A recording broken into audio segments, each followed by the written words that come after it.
That's the impression of Achem that his story left.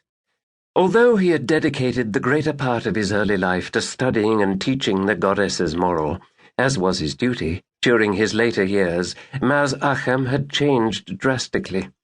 He had become a dissenter, a reformist guilty of several immoral acts, the first of which was the abandonment of his post as ambassador to the Grand Empire, a decision he made without even announcing it to the temple, and which he never explained.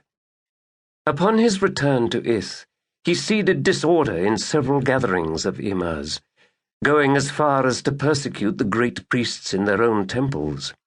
This conduct alone would have been enough to discredit him, but what drove him to these extreme acts was even worse, on the verge of sacrilegious. He absolutely insisted that others listen to him, but all the Imhas had already heard enough. Achem was asking the great priests to make a profound modification in their interpretation of certain precepts of the moral of Eurydice. However, he himself recognized his inability to present any convincing argument. If he indeed had reasons, Maz Achem never provided them. Of course the Imaz priests refused, encouraging him to return to ideas more in line with those of the temple. He persisted in his efforts, though, embarking on a campaign of public speeches in which he presented his theories, even though they had already been judged as antithetical to the moral by the wisest of our wise, despite Maz Achem's esteemed position. Faced with his obstinacy, the Imaz had no other choice but to declare him a heretic, the highest dishonor, and to revoke his title of Maz, something that has only occurred 4 times in our history. Their punishment at least had its anticipated effect. Achem ended up abandoning his futile and harmful crusade and left to settle in Mesteb, where he died a few years after, never again attempting to corrupt Eurydice's teachings. My father had nothing else to add. He asked me if I had learned something from the story, as if he had just told me a simple religious fable. I said I had, and made a vow to never betray Eurydice's moral, which is what he expected of me. Still, I was perplexed. Up until then, everything that I had been taught rested on these 3 values: knowledge, tolerance, and peace. The 3 virtues of the wise ones, the 3 steps to climb to reach the moral.